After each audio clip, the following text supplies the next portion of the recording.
আসসালামু আলাইকুম। আমি স্যার কোর্স পর্ব 12 চতুর্ভুজ জমি পরিমাপ পদ্ধতি উদাহরণ 12। আয়তকার একটি পুকুরের দৈর্ঘ্য প্রস্থের দ্বিগুণ, প্রস্থ 170 লিং হলে ক্ষেত্রফল কত কাটা হবে? আজকে এটা বের করব ইনশাআল্লাহ। দৈর্ঘ্য যেহেতু প্রস্থের দ্বিগুণ, যেহেতু প্রস্থ আছে 170 লিং, দৈর্ঘ্য হবে 340 লিং। তাহলে আমাদেরকে এখন প্রশ্ন মতে যেতে হবে। প্রশ্ন মতে প্রস্থ এডি বিসি সমান সমান 170 লিং, দৈর্ঘ্য হবে এবি ডিসি 170 গুণন 2 অর্থাৎ 340 লিং। এখানে ক্ষেত্রফল কত কাটা এটা আমাদেরকে বের করতে হবে। এক্ষেত্রে অবশ্যই আমাদেরকে সূত্র মতে যেতে হবে। সূত্র মতে ক্ষেত্রফলের সূত্র আমরা অনেকেই জানি।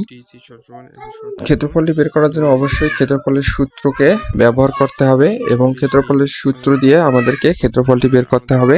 সূত্র ছাড়া কখনো ক্ষেত্রফল বের করা সম্ভব নয়। অবশ্যই সূত্র আমাদেরকে জানতে হবে। যেমন ক্ষেত্রফল সমান দৈর্ঘ্য গুণন প্রস্থ। এখানে দৈর্ঘ্য আছে 340 এবং প্রস্থ আছে 170।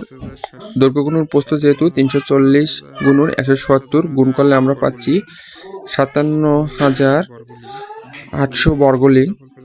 আমরা এখন এই স্কোয়ার ফিটের ক্ষেত্রফল পেলাম 57,800 বর্গলিং।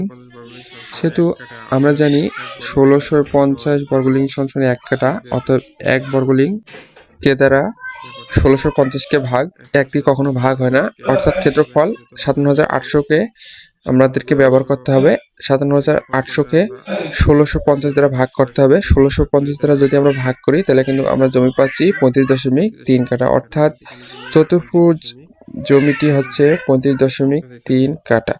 তাই আপনি চাইলে যদি কাটা বের করতে চান তাহলে অবশ্যই কাটার সূত্র ব্যবহার করতে পারেন। আর ক্ষেত্রফল এই ক্ষেত্রে অবশ্যই আপনার প্রয়োজন হবে। ক্ষেত্রফলকে যদি কাটা দিয়ে ভাগ দেন তাহলে কিন্তু আপনি এই চতুর্ভুজ জমিটিতে কত কাটা জমি আছে, কত শতক জমি আছে এটা কিন্তু বুঝতে পারবেন। ধন্যবাদ। আসসালামু আলাইকুম ওয়া রাহমাতুল্লাহি ওয়া বারাকাতুহু।